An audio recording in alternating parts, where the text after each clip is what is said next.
When you refuse to play by their rules, you become their biggest threat, not because you're trying to change the system, but because you prove it isn't necessary.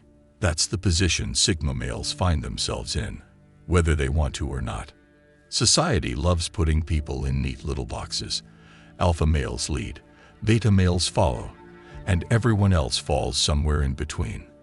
But Sigma males don't fit in any box, and that makes a lot of people uncomfortable. It's not just about being different.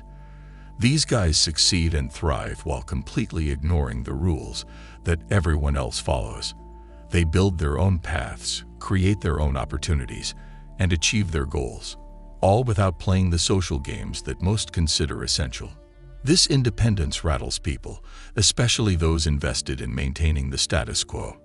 When someone can succeed without following the established playbook, it raises uncomfortable questions about the system itself. Why do we do things this way? Who really benefits from these unwritten rules? But there's something darker at play here. The real reason society often rejects Sigma males isn't just about their independence or success. It's about what their very existence reveals about the social structures we take for granted. Here are 6 uncomfortable truths about why society really has a problem with Sigma males. Number 1. They can't be controlled through social pressure. Look around any workplace and you'll notice a pattern. Those in power maintain their position through a simple tool, social pressure. They create an environment where questioning authority or stepping out of line comes with consequences, not through direct threats, but through subtle manipulation of people's fear of rejection and need for approval. But then there are those who seem immune to these tactics. Sigma males pose a unique threat to this system of control. While others scramble to please bosses and fit into office politics, these men quietly evaluate situations on their own terms. It drives supervisors crazy. Their usual tools of control, peer pressure, subtle hints about job security, promises of advancement, simply don't work on these guys. A Sigma male will question inefficient processes, ignore pointless meetings, or decline optional after-work events without concern for how it might affect their social standing. This independence creates a ripple effect. Other employees start noticing that someone can succeed without playing the game. They see a colleague unmoved by the boss's attempts at manipulation, someone who advances based on merit rather than social maneuvering. It makes those in charge deeply uncomfortable. The threat isn't in any direct challenge to authority. It's in showing others that the emperor has no clothes, that all these social pressure tactics are optional. When someone can't be controlled through the fear of disapproval or the promise of acceptance, it exposes how much of workplace hierarchy relies on these psychological games. That's why Sigma males often find themselves labeled as difficult or not team players, even when their work is excellent. They represent a crack in the system of control, proving that success is possible without submitting to social manipulation. Number 2. Their success challenges the system. Everyone's told there's only one path to success. Get the right degree, climb the corporate ladder, play office politics, network at all the right events, kiss the right rings. Follow these rules and you'll make it. Break them and you'll fail. But then Sigma males come along and break this carefully constructed narrative. They achieve their goals while ignoring most of these essential steps. They advance based on results rather than relationships. They succeed without attending a single networking event. They build careers without playing political games. This creates a real problem for those who've invested heavily in the traditional system. The managers who spent decades mastering office politics, the executives who built their careers on social maneuvering, the thought leaders selling the conventional wisdom about success. These success stories expose an uncomfortable truth. Maybe all these unwritten rules, social games, and political maneuvering aren't actually necessary. Maybe they're just artificial barriers created to maintain control and justify existing power structures. It goes deeper than just workplace dynamics. These men challenge fundamental assumptions about what it takes to succeed in modern society. When someone achieves their goals without following the prescribed path, it makes others question everything they've been told about how the world works. Watch how the system reacts to these outliers. Their success gets attributed to luck. Their methods get labeled as unsustainable. Their achievements get downplayed or dismissed, because acknowledging their success means acknowledging that the system itself might be built on false premises. This creates a strange paradox. The same people who preach about innovation and thinking outside the box become deeply uncomfortable when someone actually does it. Because real innovation, especially in how we approach success itself, threatens those who benefit from keeping things exactly as they are. Number 3. They expose groupthink without trying. Have you ever sat in a meeting where everyone nods along with a terrible idea? Where people agree just to agree, even when they know something's wrong? This groupthink plagues most organizations, creating a comfortable bubble where bad decisions go unchallenged.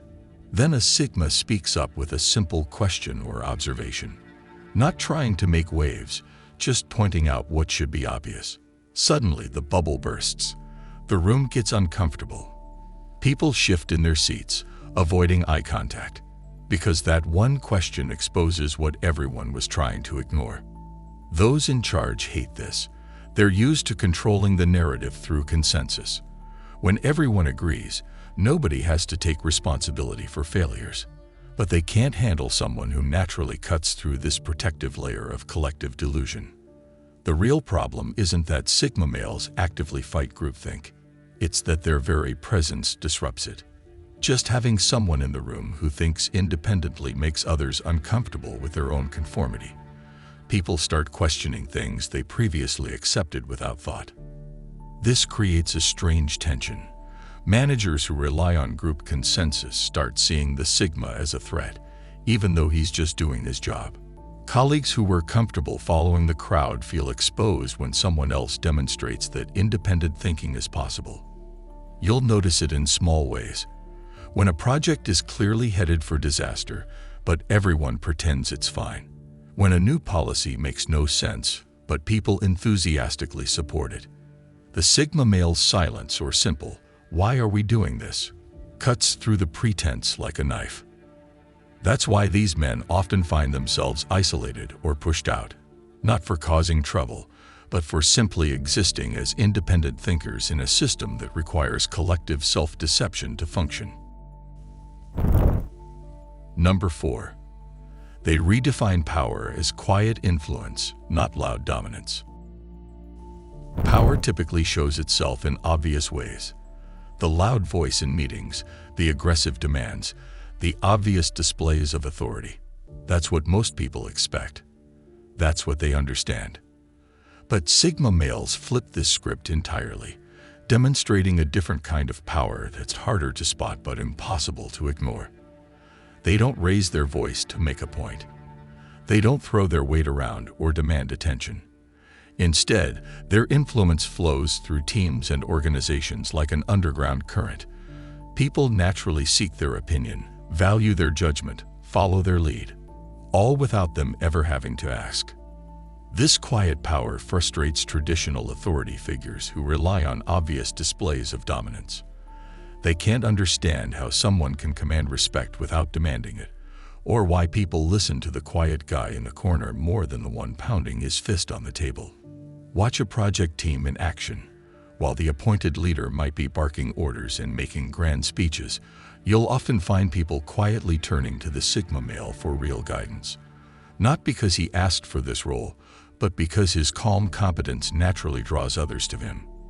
This subtle influence extends beyond the workplace.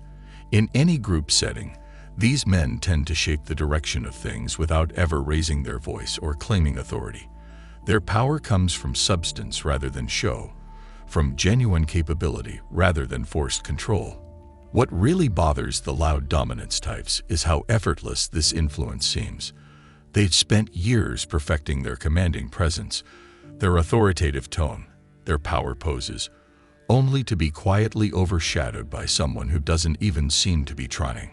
It challenges everything they thought they knew about power and influence, and that's exactly why the system finds it so threatening. Number 5. They are successful even without competition. The modern world pushes one core belief: you have to compete to win. Fight for promotions, battle for market share, race against others for opportunities. This competitive mindset is so deeply ingrained that most people can't imagine success without it. Then there are Sigma males, quietly avoid this competition altogether. Instead of trying to beat others, they focus on being the best version of themselves. They don't try to outdo their coworkers or rivals. They just do what they do well. Rather than competing for existing opportunities, they create their own path.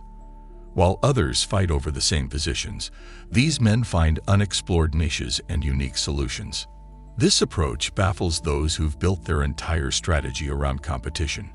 The aggressive managers who believe success means defeating others. The companies that thrive on internal rivalry. The professionals who measure their worth by how many people they outperformed. What's particularly unsettling is how Sigma males achieve more by caring less about the rat race. They'll turn down competitive positions for more independent roles, skip high-profile projects for work that actually interests them, choose collaboration over confrontation when solving problems. Their success exposes something the system doesn't want people to realize. Competition is often more about control than achievement. When everyone's busy fighting each other, they don't question the game itself.